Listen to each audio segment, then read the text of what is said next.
அதுதான் நமக்கு உயிரே. அப்படிப்பட்ட ஒரு நிலையில் நாம் பயணத்தை மேற்கின்ற பொழுது இயேசு அவர்களுக்கு தன்னுடைய சீடர்களுக்கு தெளிவாக சொல்கின்றார், நீங்க பயணத்திற்கு செல்லுகின்ற பொழுது ஒரு பாதுகாப்பு வேணும் அப்படின்னு எதிர்பார்க்கும். அப்ப கையில நீங்க ஏதாவது தடி வச்சு அந்த கரடு முரடான பாதையில் போகும்போதுல ஒரு பாம்பு அல்லது ஏதாவது தரையில ஊர்வன பூச்சிகள் இதெல்லாம் இருக்கும், மேடு பள்ளங்கள் இருக்கும், இரவு வெளிச்சம்லாம் இருக்காது.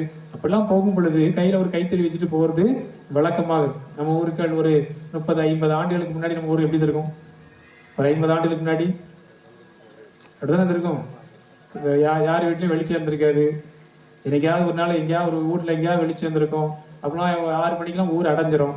கொஞ்ச நேரம் உட்காந்து பார்ப்பாங்க, அங்கங்க தெருவிளக்குகள் உட்காந்து பேசுவாங்க. நிலா வெளிச்சம் தான் கூட கொஞ்ச நேரம் வெளியே உட்காந்து பேசியிருப்போம். இல்லைன்னா 6 மணிக்கு அடைஞ்சிரும். இப்படிப்பட்ட ஒரு வித்தியாசமான உலகம். அப்போ 2000 ஆண்டுக்கு முன்னாடி இப்படி இருக்கும். அப்படிப்பட்ட ஒரு இடத்துல அடுத்த இடத்துக்கு போகும் பொழுது கையில ஒரு பாதுகாப்பான ஒரு தடி, கையில ஒரு கம்பு வச்சு போறாங்க.